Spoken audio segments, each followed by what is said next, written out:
बिस्मिल्लाहिर्रहमानिर्रहीम। अस्सलाम वालेकुम स्टूडेंट्स। इससे पहले हमने 8.3 एक्सरसाइज हल की थी। आज हम एक्सरसाइज 8.4 हल कर रहे हैं। ये भी बहुत ही इंपॉर्टेंट एक्सरसाइज होती है और मे बी इसमें से कोई क्वेश्चन आ जाए, तो इसके चांसेस भी तकरीबन 80% 90% हैं। तो ये इसलिए करना ज़रूरी भी है और बहुत आसान एक्सरसाइज है।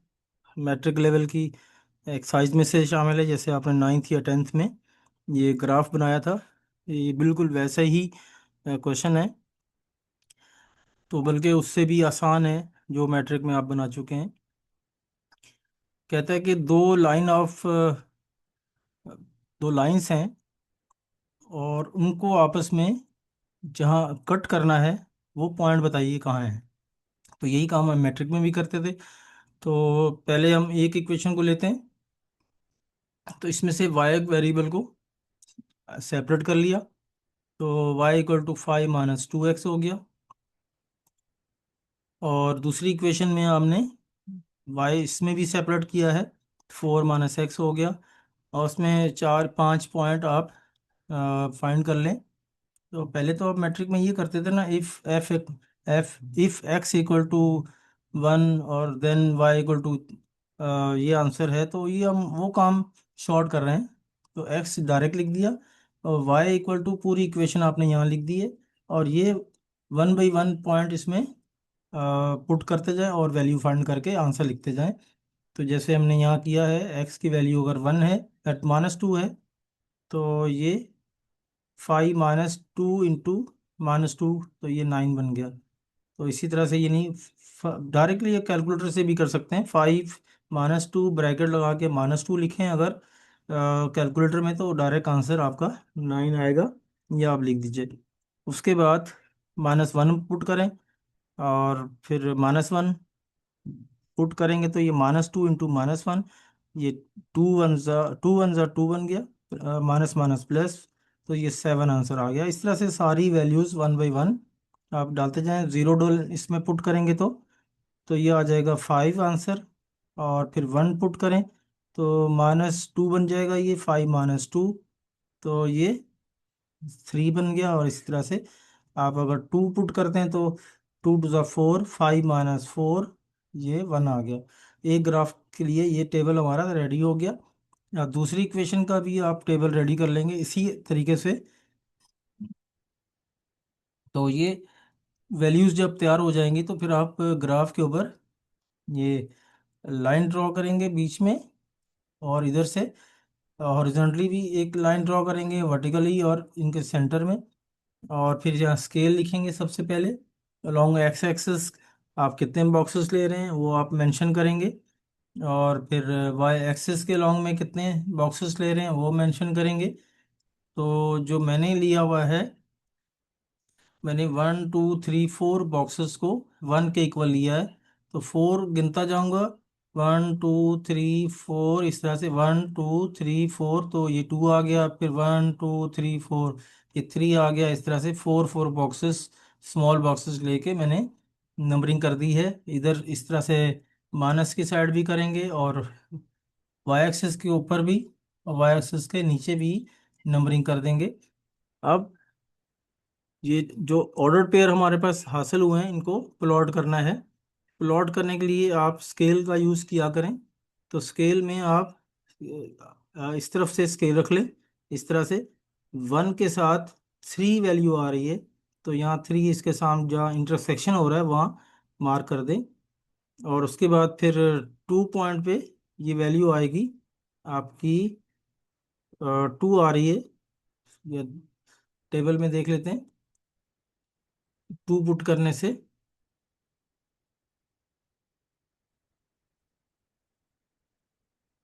से 1 आ रहा है।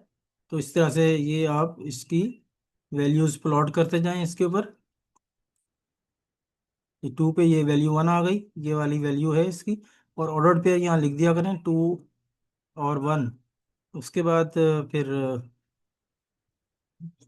0 पे जो इसकी वैल्यू है ये आ रही है, ये आप मेंशन कर दें। और उसके बाद -1 पे ये वैल्यू आई है ये भी मेंशन कर दें, और उसके बाद बड़ा स्केल यूज़ किया करें और सारे पॉइंट्स को मिला के लंबी लाइन ड्रॉ कर दें, और उसके ऊपर उसकी जो इक्वेशन थी वो लिख दिया करें, ताकि मेंशन हो कि ये जो लाइन स्ट्रेट लाइन बनी है वो किसकी है। और ये बात तो आपको पता ही होगी, लीनियर इक्वेशन की जो ग्राफ बनता है वो स्ट्रेट लाइन होती है, ये बिल्कुल स्ट्रेट लाइन बन गई है।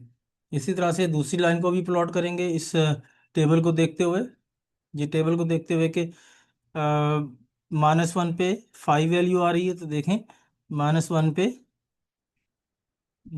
पे ये 5 वैल्यू आ रही है। ये इस तरह से आप प्लॉट कर देंगे, ये -1 पे ये आ रही वैल्यू, इस तरह से सारी वैल्यूज वन बाई वन, जैसे कि आपने मैट्रिक में किया वो ड्रॉ कर देंगे। फिर जब दूसरी लाइन ड्रॉ करेंगे तो यहाँ ये दोनों लाइनें आपस में इंटरसेक्ट करेंगी, वही पॉइंट ऑफ इंटरसेक्शन होगा, और वो इसको आंसर में लिख दें। तो ये याद रखें, ये प्लॉटिंग जो काम करना है ग्राफ के ऊपर होगा, और ये एक ही ग्राफ आपको मिलेगा, आपके जो शीट होगी आंसर शीट उसमें एक ही ग्राफ होगा। तो आप जो ग्राफ का क्वेश्चन पर्टिकुलर होगा या तो 12 चैप्टर में से आएगा या इस चैप्टर में से आएगा।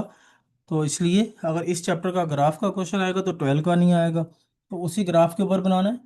और ये जो इसकी टेबल बनाने का काम है, और ये वाला टेबल ये आपने जहाँ पर्टिकुलर क्वेश्चन लिखा होगा उसी शीट के ऊपर ही करेंगे, और वहीं पे आप लिख देना hence point of intersection is this, और ग्राफ के ऊपर भी लिख दें ताकि दोनों के ऊपर ये मेंशन हो जाए, कि ग्राफ के ऊपर भी मेंशन कर दें इंटरसेक्शन पॉइंट आपका क्या आया है। तो ये था मैट्रिक जैसा क्वेश्चन। लेकिन अभी जो क्वेश्चन एक काम करेंगे, ये सेकंड क्वेश्चन भी बिल्कुल सही है, सेकंड का सेकंड पार्ट ये बिल्कुल उसी तरह से ही है। और इसमें एक चीज़ आपको गाइड करनी है मुझे। तो इसमें y के साथ नंबर आ गया था, तो पहले तो आप -2 को सेपरेट करें, -2 y को, तो -2 y सेपरेट हो जाएगा, ये देखिए 4 - 3x हो गया। फिर उसके बाद माइनस को इधर शिफ्ट कर दें, तो माइनस जो है वो इसको माइनस कर देगा, माइनस वाले नंबर को प्लस कर देगा, तो ये आ गया। अब 2 को इसके नीचे शिफ्ट कर लें। अब ये बात नोट कर लें, जो चीज़ अपॉन में होगी उतने डिफरेंस के बाद आपकी वैल्यू आएगी। अगर 1 पे आ रही है तो फिर अगली वैल्यू एक नंबर छोड़ के उसके अगले नंबर पे दूसरे नंबर के ऊपर वैल्यू आएगी, पूरी पूरी वैल्यू, बल्कि बल्कि वो फ्रैक्शन में नहीं आएगी। अगर जैसे यहाँ पे 4 आ रहा है तो ये फोर्थ नंबर पे आपकी वैल्यू आएगी, इससे पहले वैल्यू नहीं आएगी। इसका तरीकाकार ये है चेक करने का, पहली वैल्यू आप पहले फाइंड कर लें। जिसे 6 में से 0 डालते हैं तो ये अपॉन में आ रहा है, 3/2 आ रहा है। 1 पुट करते हैं तो 5/4 आ रहा है। जैसे ही 2 पुट करेंगे तो 4/4 कैंसिल आ गया, तो 4 आपकी फर्स्ट वैल्यू है। अब 2 पे इसकी फर्स्ट वैल्यू आ गई, जहाँ पे ये पूरा पूरा आंसर कट के आ रहा है हमारा, देखें। अब नेक्स्ट वैल्यू जो है वो 4 नंबर से पहले नहीं आएगा। अब आप इसमें 3 पुट करके देख लें, 4 पुट करके देखें, 5 करके देखें, नहीं आएगा। जैसे ही 6 पुट करेंगे तो आपका पूरा पूरा आंसर राउंड होके आ जाएगा। तो ये आपके सामने इसका टेबल बना हुआ है, ये देखें 6 पे ही आंसर आया, उससे पहले नहीं आ सका। तो ये बात याद रखें, जो इसके डिनोमिनेटर में नंबर होता है उतने डिफरेंस के बाद ही आंसर आया करता है उस पे। आप परेशान बिल्कुल भी नहीं हो कि ये तो नंबर आ ही नहीं रहा, तो वो डेसिमल में आंसर आ रहा है, तो इसके लिए परेशानी की बात नहीं है, बस इतने डिफरेंस के बाद आना है। तो इतने नंबर छोड़ छोड़ के आप नंबर देख लें। इसी तरह से जब आपने पहली वैल्यू 0 निकाली है तो अब माइनस के नंबर भी लेना चाहें तो आप 0 में से, यानी 2 में से ये नंबर माइनस करके देख लेंगे, जो आंसर आएगा इसका, तो उसमें ये वैल्यू भी चेक कर लें माइनस में। फिर -6 में देखें, -6 का मतलब है वही डिफरेंस, 4 का ही डिफरेंस आ रहा है, ये वैल्यू आप इसमें डालते जाएं तो ये आपके आंसर आ जाएंगे। तो अब जैसे आपने -6 डाला तो -6 तो -12 हो गया, और फिर अपॉन 4, तो ये आपका आंसर आ जाएगा। इसी तरह से 12 बन गया, minus minus plus plus six six 12, 12/4 3 बन गया। फिर इसी तरह से -2 लेंगे तो ये बन जाएगा माइनस इंटू माइनस प्लस हो गया, और 2 6 + 2 8, 8/4 4 आ गया। ये इस तरह से सारी वैल्यू आपने निकाल ली। और ये एक नंबर छोड़ के उस पर डिवाइड होगा कंटिन्यूसली, ये कंसेक्टिवली अब नंबर पे डिवाइड नहीं होगा। तो जैसे 0 पे हो गया तो 1 पे नहीं होगा, फिर 2 पे होगा, फिर 3 पे नहीं होगा, फिर 4 पे होगा। इस तरह से ये नंबर आप बना लें। और उसके बाद यही एक ऐसी चीज़ थी जो मैट्रिक में बच्चों को बहुत कंफ्यूज करती है, क्योंकि फ्रैक्शन में आंसर आ रहा होता है तो वो परेशान हो जाते हैं। तो ये परेशानी जो मैंने इसका हल निकाल दिया है, वो आप इसको नोट कर लें कि मैंने ट्रिक क्या बताया। जो नंबर आपका ये फर्स्ट टाइम इसको डिवाइड करे, पहले कैलकुलेट कर लें। जैसे 0 पुट करते हैं तो 3 0 0, -4 ये पहले 0 पे हो गया। अब ये 1 पे नहीं होगा, यानी 0 में +2 करें तो 2 आ गया, 2 के बाद फिर इसमें फिर 2 प्लस करें तो 4 आ गया। इस तरह से वो नंबर नीचे वाला उसमें प्लस करते जाएं या गिन के नोट करते जाएं, उतने नंबर पे ये डिवाइड होगा, उससे पहले नहीं होगा। इसी तरह से इसमें मैंने बताया, तो हर 4 नंबर के बाद, 3 नंबर के बाद चौथे नंबर पे ये नंबर आपको मिलेगा जो इसको पूरा एग्जैक्टली डिवाइड करेगा। तो इसलिए आप इसको नोट कर लें, ये ट्रिक है। और उसके बाद ये जब ग्राफ बना लेंगे तो फिर बाकी काम तो वही मैट्रिक वाला प्लॉटिंग का है। तो वो आप पहले से जानते हैं कि वो इसके स्केल लिखेंगे। सबसे पहले आप इसका स्केल या मेंशन करें कि ये स्केल आपने कितना लिया है, अलोंग एक्स एक्सिस कितना स्केल है और वाई एक्सिस पे कितना स्केल है। ज़रा सा लाइट हो रहा है, और आप पेंसिल से नहीं करें। आप तो पेंसिल से करेंगे, लेकिन एक अच्छी पेंसिल यूज़ करेंगे जो जिसका डार्क होता है वो कलर, वो आप लेंगे। और ऐसी पेंसिल जो है ना वो, ताकि आपका इस तरह से स्कैन करने हुआ पेपर भी क्लियर नज़र आए। तो आपने इसमें 1 2 3 4 चार चार नंबर के डिफरेंस से ही मैंने लिया हुआ ये भी, और इसको भी 4 4 नंबर के डिफरेंस से पूरे नंबरिंग कर ली और इसको प्लॉटिंग कर ली। तो प्लॉटिंग करने का तरीका आपको तो मुझे लगता है कि बहुत अच्छी तरह से आता है। और ये प्रैक्टिस मैं आपको अगले क्वेश्चन में कराने वाला हूँ, जो मैट्रिक्स से थोड़ा सा डिफरेंट है। तो देखिए उसको हम करते हैं। ये ग्राफ है एक स्ट्रेट लाइन का और पैराबोला का। तो मैंने आपसे पहले भी बताया आपको कि x² - 4x + 6 ये क्वाड्रेटिक फंक्शन है।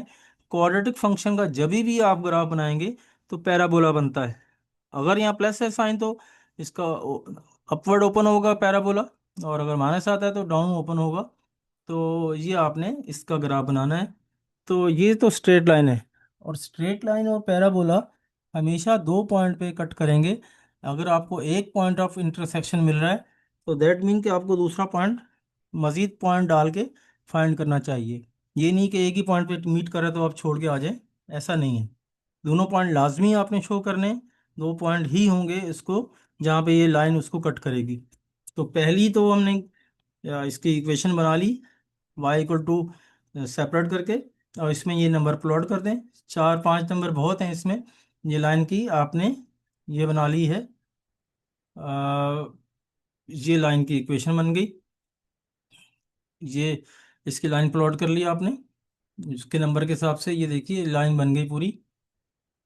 अब आपने लाइन, इसका जो ना दूसरा जो ग्राफ बनाना है वो है पैराबोला। ये पैराबोला है। अब पैराबोला को दो तरह से हम हल कर सकते हैं। तो एक तो ये कि आप जैसे ये पैराबोला आपको गिवन है, इसको हमने वाई लेट कर लिया, इसको हमने, इसको भी f(x) को y लेट करके f(x) कह के, और ये y = x + 2 कर दिया और y से वैल्यू निकाल ली। इसमें g(x) अगर लिखा हुआ है इसने, y नहीं लिखा हुआ, तो इसमें भी आप लेट करके g(x) को y कहेंगे और फिर यहाँ y लिख देंगे। और फिर आप, ये डिपेंडेंट वेरिएबल हो गया और ये इंडिपेंडेंट वेरिएबल है। इंडिपेंडेंट वेरिएबल की वैल्यू पुट करते जाएंगे तो y की वैल्यू हमें मिलती रहेंगी। एक तरीका तो ये है कि आप इसी पैराबोला की इक्वेशन में ही नंबर पुट करते जाएं और y आपको मिलता जाएगा। तो वो एक लंबा काम है आपका, थोड़ा सा काम बढ़ जाता है, कैलकुलेशन का काम उसमें भी ज़्यादा होता है और देर भी लगती है, गलती होने का भी चांस है। लेकिन अगर आप इस पैराबोला की इक्वेशन को स्क्वायर में बंद कर लें, जो कि अभी ये बंद नहीं हो रहा, लेकिन हम इसको पहले मुकम्मल करेंगे, इस इक्वेशन को मुकम्मल करेंगे। जो इसमें डेफिशिएंसी है वो आप इसकी पूरी करेंगे। और डेफिशिएंसी इसमें यहाँ है, यहाँ पे एक्स स्क्वायर माइनस 4x + 6, तो ये 6 नहीं चाहिए, हमें कुछ और नंबर चाहिए। इसके लिए चेक करने का तरीका ये है कि यहाँ लिखें 2 और फिर ब्रैकेट में लिखें 1x, और उसके बाद फिर 2 को किस नंबर से मल्टीप्लाई करें कि आपका 4 बन जाए। तो ये 2 से मल्टीप्लाई होगा तो आपका बनेगा 4। तो ये इस तरह से ये वैल्यू आएगी 4x। तो अब इसका मतलब है 2 का स्क्वायर आपको चाहिए, a² minus 2ab + b²। b आपका 2 फाइंड हो चुका, जैसे कि आप कंप्लीटिंग का स्क्वायर करते हैं, तो वैसे ही आपने 2 फाइंड कर लिया। ये 2 फाइंड करके आपने इसमें 2 का स्क्वायर ऐड कर दिया। 2 का स्क्वायर 4 होता है, तो 4 ऐड किया। ये x² मिस प्रिंटिंग है, इसके ऊपर स्क्वायर आएगा, x² माइनस 4x + 4। और ये 6 में से आपने इसको ब्रेक करके 4 रख कर दिया, 2 लग कर दिया। या फिर +4 ऐड भी करें और -4 भी इसमें ऐड कर दें, और 6 एज इट इज़ रहेगा। फ्लोर आप यूज़ करेंगे, -2 + 6 वही आपका -4 + 6 जो है वो 2 बन जाएगा, वो एज इट इज़ पड़ा रहेगा। और ये आपका फार्मूला बंद हो गया। अब इस फार्मूले से एक एडवांटेज और भी है कि आप इसका जो वर्टेक्स होता है, वर्टेक्स यानी टर्निंग पॉइंट जो है पैराबोला का, वो भी फाइंड कर सकते हैं। वो फाइंड करने का तरीका ये है कि यहाँ ऐसा नंबर पुट कर दें एक्स की जगह कि ये इस वैल्यू को ज़ीरो कर दे, यानी इस पूरे पार्ट को यहाँ ज़ीरो कर दे, ब्रैकेट वाले पार्ट को ज़ीरो कर दे। यहाँ 2 लिखेंगे तो 2 minus 2 whole square, zero square, तो ज़ीरो हो गया, 0 + 2 2 आ गया। तो अब आपके पास y की भी वैल्यू 2 ही आ गई। तो ये हमारा वर्टेक्स जो है वो 2 2 है। तो आप देखें वर्टेक्स का मतलब है ये हमारा ग्राफ जो है, जब इसको टर्न लेंगे तो ये टर्निंग पॉइंट इसका 2 2 पे ही है। एक तो एडवांटेज इसका ये है कि हमें पहले से मालूम हो जाएगा कि इसका वर्टेक्स कहाँ होगा। दूसरा, इससे आपकी कैलकुलेशन बहुत आसान हो जाएगी। तो देखिए आप कैलकुलेशन कैसे करेंगे। ज़ीरो से स्टार्ट करें, तो पूरी इक्वेशन लिख दें आप। तो 0 - 2 -2 का स्क्वायर 4, 4 + 2 6। ये देखिए कितना आसानी से कैलकुलेशन हो रही है। और इसी तरह से आप फिर ले लें 1, तो 1 - 2 -1, -1 का स्क्वायर 1, 1 + 2 3। फिर इसी तरह से 2 लेंगे, 2 - 2 0, तो 0 + 2 2। तो ये देखें 2 2 ये आ गया। ये देखें यहाँ से आपको पहले से मालूम था ये वर्टेक्स है। और वर्टेक्स अभी भी अगर आप ऐसे निकालेंगे तो पता नहीं चलेगा, लेकिन मैंने यहाँ फाइंड कर लिया था तो मुझे पता है ये वर्टेक्स है, वरना कोई पता नहीं है चलता कि वर्टेक्स कहाँ है। और उसके बाद आप नेक्स्ट वैल्यू पुट करेंगे 3, 3 - 2, और इसका स्क्वायर किया तो 3 - 2 1, 1 का स्क्वायर, तो ये 1 हो गया, 1 + 2 3 बन गया। तो इस तरह से ये आपकी ये वैल्यू एक निकाली। एक 4 आप पुट करें, 4 इसमें डालें तो 4 - 2 2, 2 का स्क्वायर 4, 4 + 2 6। अच्छा, थोड़ी सी जगह आप यहाँ छोड़ेंगे। अगर सपोज कि ये ग्राफ आपका यहाँ पूरा नहीं हो रहा है, यहाँ आपको लगता है कि कट नहीं हो रहा, ये आपका ग्राफ यहीं तक ही रुक रहा है, तो आप दो वैल्यू और आगे ऐड करके टेबल के अंदर फाइंड करेंगे तो ये और वैल्यू निकल आएंगी। तो फिर इजीली आपको मालूम हो जाएगा कि यह पॉइंट ऑफ इंटरसेक्शन दूसरा वाला कौन सा है। तो मैं अगले ग्राफ में दिखाऊंगा तो आपको और अच्छी बात समझ आएगी। तो देखें, ये इसमें इतने सारे पॉइंट डालने पर हमारे पास पॉइंट ऑफ इंटरसेक्शन नहीं आ रहा। तो अब हमें क्या करना पड़ेगा, ये तो इतना सारी वैल्यूज मैंने सिर्फ इतने तक ग्राफ बनेगा, और एक पॉइंट ऑफ इंटरसेक्शन तो मिल गया, दूसरा नहीं मिल रहा। अब आप क्या करेंगे, इसमें 2 पॉइंट और डाल दें टेबल के अंदर। तो जैसे ही डालेंगे, एक पॉइंट ये डाला, एक ये डाला, तो अब आपका वो पॉइंट ऑफ इंटरसेक्शन भी मिल जाएगा। तो घबराने की बात नहीं है। बस इसमें आप थोड़ी सी स्पेस साइड पे रखेंगे, जहाँ पे इसकी वैल्यू डाल के आप ये नेक्स्ट पॉइंट भी फाइंड कर सकें। यहाँ थोड़ी थोड़ी सी स्पेस छोड़िएगा ज़रूर। और अगर वो पूरे हो जाएं तो बस वो मिटा दीजिएगा, और अगर ज़रूरत पड़े तो यूज़ कर लीजिएगा। और इसी तरह से आपने जो नंबर यहाँ प्लस के लिए हैं तो वही माइनस के लेने हैं। अगर आपने ज़ीरो से स्टार्ट कर लिए तो माइनस के नंबर आगे से भी शुरू कर सकते हैं। और अगर इधर से आपने छोड़ दिए जगह तो और अच्छी बात है, वरना पहले प्लस वाले नंबर बना लें, फिर माइनस वाले बना लें इस तरफ से। इससे कोई फ़र्क नहीं पड़ता, ऑर्डर भी आगे पीछे हो जाए इससे कोई फ़र्क नहीं पड़ता।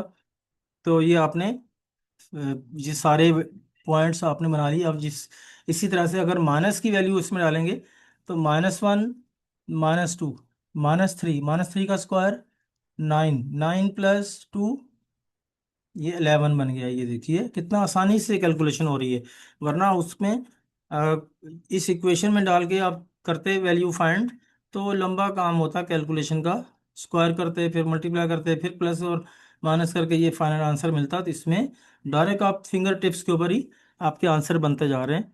तो ये देखें, -2, -2, -4, -4 का स्क्वायर 16, 16 + 2 18। ये देखें बिल्कुल फिंगर टिप्स के ऊपर ये नंबर बनते जा रहे हैं। सिर्फ ये एडवांटेज हमने यहाँ से लिया है कि इसको होल स्क्वायर में, कंप्लीटिंग स्क्वायर मेथड से होल स्क्वायर में बंद करके बाकी नंबर बाहर लिख दिया और कैलकुलेशन आसान हो गई है। तो ये प्रोसीजर हम रिपीट करेंगे। अब इसी तरह से -3 लेते हैं तो -3, -2, तो ये -6 और होल स्क्वायर। तो -6 का होल स्क्वायर ये बन जाएगा 36, 36 + 2 38। इस तरह से ये सारे पॉइंट्स आपने बना लिए हैं। अब आप ग्राफ की तरफ आ जाते हैं। ग्राफ में सबसे पहले आप स्केल बनाएंगे। ये देखें, स्केल लिखना है along x axis. 4 small square लिए मैंने 1 यूनिट लिखने के लिए, और वाई एक्सिस के लॉन्ग 4 स्मॉल स्क्वायर वो भी 1 यूनिट के इक्वल लिए हैं मैंने।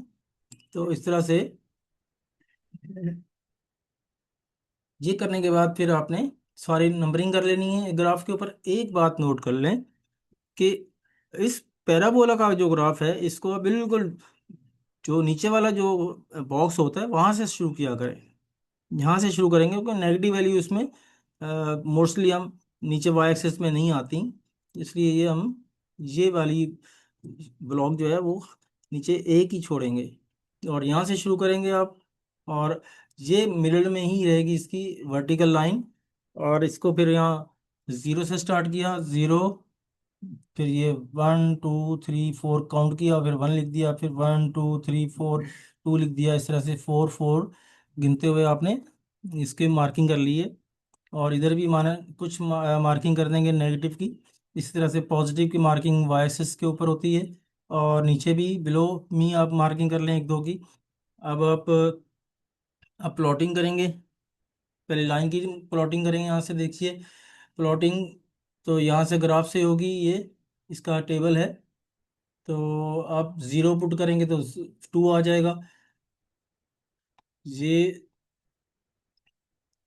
x का 0 और y के ऊपर 2 आ रहा है। तो देखें ये x y एक्सिस के ऊपर जो एवरी पॉइंट होगा उसका x 0 होता है हमेशा। यहाँ ये देखें 0, फिर यहाँ अगर आता है तो ये 0 4 0 5 0 6 0 7। तो वाई एक्सिस के ऊपर एक्स कोऑर्डिनेट की वैल्यू हमेशा 0 होती है। ये एमसीक्यूज के लिए भी याद रखें। और एक्स एक्सिस के ऊपर वाई कोऑर्डिनेट की वैल्यू 0 होती है। और ये भी आप जेन में रखिएगा, एमसीक्यूज में भी आ सकता है। और every point on x-axis has y coordinate equal to 0, और on y-axis every point has x coordinate equal to 0। तो x कोऑर्डिनेट को एब्सिसा भी कहते हैं, ये लफ्ज़ भी याद रखें। तो अब आपने ये प्लॉट कर दिया, 0 पे आपकी वैल्यू 2 आ रही है तो 2 मार्क कर दिया। फिर उसके बाद नेक्स्ट वैल्यू जो है इसकी 9 की आ रही है, 0 पे 2 आई है, और इसकी 1 पे 3 आ रही है। 1 पे 3 तो देखें ये 1 और ये आ गया 3, और उसके बाद 2 पे 4 आ रही है वैल्यू। देखें 2 पे ये 4 वैल्यू आ रही है, इस तरह से प्लॉट करते हुए इसको आप ज्वाइन कर दें सारी वैल्यूज़ को, तो आपका ये, अच्छा माइनस की वैल्यू भी मैंने ली हुई है, -1 पे 1 आ रही है वैल्यू, तो ये बने एक, और -2 पे 0 आ रही है। देखें यहाँ पे टेबल में -2 पे 0 आ रही है, तो सारी वैल्यूज़ प्लॉट कर ली मैंने, और ये बड़ा स्केल लेके जाएगा, तो सारे पॉइंट को शुरू से लेके आखिर तक आप ज्वाइन कर देंगे यहाँ तक, और इसके ऊपर एक जो इक्वेशन इसकी है वो मेंशन कर दें कि इसकी इक्वेशन क्या थी, ताकि पता चले कि ये इस इक्वेशन की लाइन है। उसके बाद पैराबोला की ग्राफ बनाने की तरफ आएंगे। अब पैराबोला का ग्राफ बनाने के लिए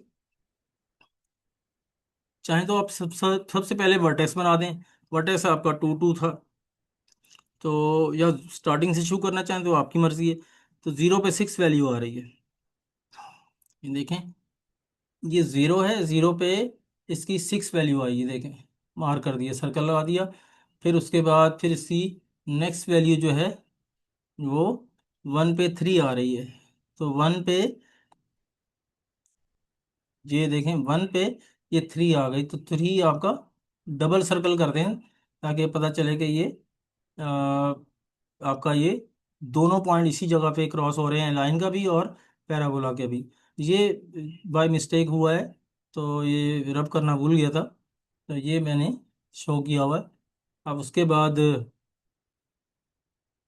नेक्स्ट वैल्यू है 2 पे 2, तो 2 पे ये देखें, ये एक्स का 2 हो गया यहाँ से एक्स एक्सिस के ऊपर, और ये इसका 2 यहाँ आ रहा है, तो यहाँ इसके ऊपर पेयर भी लिख दिया 2 2। और इसी तरह से आप 3 पे इसका 3 ही आ रहा है, तो ये आपने ये लिख दिया। और उसके बाद फिर 4 पे 6 आ रहा है, तो 4 पे ये 4 और ये 6 आ रहा है, तो स्केल यूज़ किया करें रख के, ऐसा स्केल रख लिया करें इस लेवल में, और यहाँ से देख लिया करें कि ये कहाँ इंटरसेक्शन हो रहा है, तो वहीं सर्कल लगा दिया करें। तो उसके बाद फिर दूसरा एक और पॉइंट है, और लेना तो एक और ले सकते हैं, वरना हमारा काम तो हो ही गया। और इसी तरह से फिर माइनस के जो पॉइंट्स हैं वो आप मेंशन करेंगे, माइनस की वैल्यू जो है, तो देखें इसमें इसके ये -1 पे 11 आ रहा है, -1 पे -1 पे 11 आ रहा है ऊपर देखें, ये -1 पे 11 आ रहा है। अच्छा, अब आपको लग रहा है कि ये हमारा पॉइंट ऑफ इंटरसेक्शन आ चुका है Y axis, negative Y axis में, तो ये बाकी एक्स्ट्रा हो गई हैं वैल्यूज। आप चाहें तो इसको मिटा दें, ये ना लेना चाहें तो भी सही है, -1 -2 तक ले लें, ये आपकी एक्स्ट्रा हो गई हैं, इसको छोड़ना दें छोड़ दें। तो आप इसके बाद ग्राफ बन गया। अब इस ग्राफ में जब प्लॉट कर दी सारी वैल्यूज, तो आप इसको ज्वाइन करें डॉटेड लाइन में, ज्वाइन करें कर्व शेप में यूं, और यहाँ से सारे पॉइंट्स को मीट करता हुआ इस तरह से लेके आए, और जो आपका वर्टेक्स है वहाँ तक ले आए, और वर्टेक्स से आगे फिर टर्निंग करते हुए इसको यहाँ ले जाएं, इसलिए इसको टर्निंग पॉइंट मैंने कहा था वर्टेक्स को। और फिर यहाँ तक जब मीट कर जाए, तो आगे तक थोड़ा सा इसको लेके छोड़ देंगे, यहीं पे नहीं छोड़ देना, इसको थोड़ा सा ऊपर बढ़ा देंगे, और इधर से भी ये आपका इंटरसेक्शन यहाँ से तो मिल चुका, इसको भी आपने थोड़ा सा ऊपर मेंशन करना है, और इस तरह से ये आपका ग्राफ बन चुका है। और आप नोट करें, आपके पॉइंट ऑफ इंटरसेक्शन एक तो 1 और 3 है, दूसरा है 4 6, तो ये आपने इसके अंदर लिख दिया आपने आंसर में, पॉइंट ऑफ इंटरसेक्शन आर 0 2, और 0 2 नहीं है, ये 1 3 है और 4 6 है, तो इसलिए जो है ना आप, ये 1 3 इसका पॉइंट ऑफ इंटरसेक्शन है, ये आप इसमें मेंशन करें, तो ये आपके आंसर आ चुके हैं। ये भी इसी तरह का ही है, ये स्ट्रेट लाइन का है और ये पैराबोला का है। इसमें देखें मैंने इसको फार्मूले में बंद किया है, फार्मूले में बंद करने के लिए आप देखें, आपकी एक्स स्क्वायर स्क्वायर टर्म है, और ये इसकी ये कंप्लीट प्रोडक्ट टर्म है, और आप सेकंड स्क्वायर टर्म चाहिए, तो सेकंड स्क्वायर टर्म को किस नंबर को मैं 2 से मल्टीप्लाई करूं, कि 6 बन जाए। 2 3 ज़ा 6, तो इसका मतलब 3 का स्क्वायर जो है हमारी सेकंड स्क्वायर टर्म है। तो 3 का स्क्वायर आपने यहाँ लिख दिया, तो 3 का स्क्वायर 9 होता है। 9 फिर -9 कर दें और +10, तो +9 आपने यूज़ कर लिया फार्मूले बंद करने के लिए, और -9 +10 1 हो गया। या तो 10 को ब्रेक कर दें 9 + 1 में, या फिर -9 और 9 लिख के ये 10 को एज इट इज करेंगे, वो कैलकुलेशन में 1 ही बन जाएगा। तो अब आप इसको वर्टेक्स फाइंड करने के लिए इस फार्मूले को यूज़ कर सकते हैं। अच्छा, मैं आपको फिर ये बता रहा हूँ, अगर आप इसी को यूज़ करके वैल्यूज़ फाइंड करना चाह रहे हैं, मेरी तरफ से कोई इतराज़ नहीं है, बुक में भी आपको इसी तरह ही दिया गया है। हो सकता है आपको कुछ लोग और पढ़ा रहे हैं तो वो भी इसी तरह से ही आपको बताएं, गलत नहीं है। लेकिन इसमें ये एडवांटेज ये है कि आपकी कैलकुलेशन बहुत सिंपल हो जाती है। दूसरा ये कि आपका वर्टेक्स आपको पहले से मालूम हो जाता है। तो ये देखें, मैंने वर्टेक्स निकाल लिया है, तो 3 पुट करूंगा, 3 - 3 0 हो गया, 0 से ये पूरा पार्ट 0 हो गया। तो ये इसका वाई का आंसर आया 1। तो हमारा पॉइंट क्या बना वर्टेक्स का? 3 और 1। तो 3 और 1 मैंने यहाँ देखें मेंशन किया हुआ है। अब आप इसके सारे पॉइंट्स निकालें। जब सारे पॉइंट निकालेंगे तो कुछ पॉइंट कम पड़ जाएंगे, क्योंकि ये ग्राफ पूरा मुकम्मल नहीं होगा, इंटरसेक्शन पॉइंट नज़र नहीं आएगा हमें। तो इसलिए मैं नीचे दोबारा से ही टेबल बना दिया, इससे भी कोई फ़र्क नहीं पड़ता। यहाँ टेबल पूरा नहीं आ रहा तो नीचे दोबारा से टेबल बना के कुछ वैल्यूज़ यहाँ लिख दें और आगे बढ़ा दें। और अगर अगर साइड पे जगह बचती है तो वेल एंड गुड, तो इधर ही पूरी करके आप मुकम्मल कर लें। तो देखें, मैं ग्राफ बनाने की तरफ जा रहा हूँ। तो ये आपने लाइन की इक्वेशन के पॉइंट्स ड्रॉ किए हैं, ये 1 2 3 4 और ये 5 मैंने पॉइंट ड्रॉ किए हैं, बल्कि 5 ही शायद ड्रॉ किए हैं। और इसमें देख लेते हैं पीछे टेबल में, 1 2 3 4 5, 5 ही मैंने ड्रॉ किए हैं, 4 भी कर सकते हैं, तो लाइन बन जाती है। तो ये आपने करके लाइन की इक्वेशन बना ली। लंबी लाइन खींचने के लिए बड़ा स्केल यूज़ कीजिएगा। और उसके बाद फिर ये जो बनानी है हमने ग्राफ की इक्वेशन, सर्कल पैराबोला की जो बनाना है ग्राफ, इसमें आप पॉइंट्स मार्क करेंगे। तो देखें, यहाँ से शुरू करते हैं। आपका जो गिवन है, 0 से शुरू कर लेते हैं, 0 और 10, फिर 1 और 5, 0 10, 0 पे ये 0 की लाइन यहाँ पूरी चलती जाएगी, 0 पे ये आ रहा है 10, ये आपका पॉइंट हो गया है। और फिर 1 पे 5 आ रहा है, तो 1 पे ये 5 आ गया। तो ये देखें, पहले से लाइन भी यहाँ ही थी और यहाँ क्रॉसिंग भी यहीं हुई, तो डबल सर्कल कर दें। ये आपका एक पॉइंट ऑफ इंटरसेक्शन जो है हमें मालूम हो चुका है। इसका मतलब ये है कि माइनस की वैल्यू के बगैर ही हमें पॉइंट ऑफ इंटरसेक्शन मिल चुका है। तो माइनस की एक आध वैल्यू आप शो कर देते हैं तो वेल एंड गुड, वरना उसकी भी ज़रूरत नहीं, अब नहीं है, बना देना अच्छी बात है। और उसके बाद फिर बाकी पॉइंट्स यहाँ से ड्रॉ करेंगे। तो बाकी पॉइंट्स हमने ड्रॉ करना शुरू किए। तो देखें, 2 और 2 पे ये आ गया, और 3 और इस पे आ गया, ये 4 पे ये आ गई वैल्यू। तो 2 पे 2 आ रही है, 3 पे 1 आ रही है,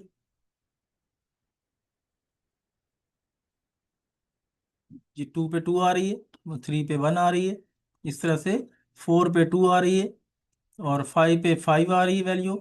अब ये वैल्यू मेरी पूरी नहीं आ रही, तो ग्राफ इसको कट नहीं कर रहा। तो अब मुझे क्या करना चाहिए? अगर तो मैंने यहाँ जगह छोड़ी होगी साइड पे, तो मैं 2 या 3 और नंबर लेके इसको फाइंड कर लूँगा, इसके पेयर्स। तो ये देखें, मैंने जहाँ जगह नहीं है तो मैंने नीचे बना लिया। तो 5 यूज़ किया तो 5 आ गया, 6 यूज़ किया तो 10 आ गया, 7 यूज़ किया तो ये कैसे आप इसको चेक कर लेते हैं। 5 डालें, 5 - 3 2, 2 का स्क्वायर 4, 4 + 1 5। कितना इजी है ये कैलकुलेशन, फिंगर टिप्स के ऊपर हो रहा है। तो 6 - 3, 3 का स्क्वायर 9, 9 + 1 10। तो फिर 7 यूज़ करेंगे, 7 - 3 4, 4 का स्क्वायर 16, 16 और 1 17। तो कितनी इजीली ये कैलकुलेशन हो रही है, टाइम की सेविंग हो रही है, और आपकी गलती का चांस भी इसमें नहीं हो रहा। तो अब आप इसके प्लॉटिंग करके आप लगा के ये पॉइंट्स पूरे नहीं हो रहे, तो आपने इसको ये प्लॉटिंग कर ली है। तो देखें, एक्स्ट्रा एक्स्ट्रा जो काम आपने किया, ये प्लॉट किया, तो ये पॉइंट ऑफ इंटरसेक्शन मिल गया। और एक और पॉइंट ऑफ इंटरसेक्शन लेना चाहें तो एहतियातन ले लें। तो ये आपस में यहाँ दोनों पैराबोला और लाइंस की इक्वेशन दो पॉइंट्स पे कट कर रही हैं। एक ये पॉइंट है और एक पॉइंट आपका ये 1 5 है।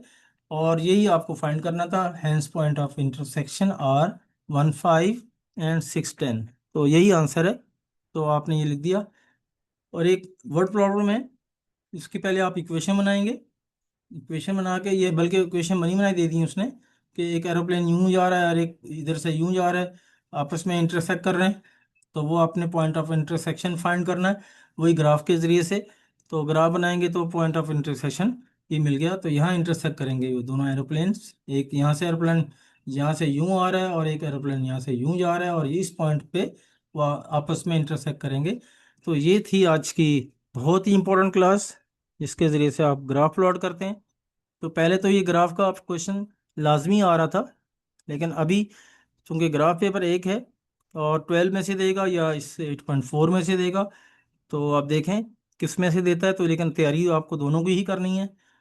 तो ये कि मुझे उम्मीद है कि आपको ये क्लास अच्छी तरह समझ आई होगी। और मेरी दुआ है कि अल्लाह ताला आपको कामयाबी अता फरमाए और आपको बहुत ज़्यादा खुशियाँ अता करे। और मेरी आपसे रिक्वेस्ट है कि मेरे इस चैनल को सब्सक्राइब करें और दूसरों तक शेयर करें, ताकि दूसरे भी इस क्लास से फ़ायदा उठा सकें। और अगर आपको लगता है कि मेरी क्लास आपको पसंद आई है, तो आप लाइक करें और अपने कमेंट्स भी लिखें, ताकि मुझे और मज़ीद आपसे रहनुमाई भी मिले। Thank you. अल्लाह हाफिज़।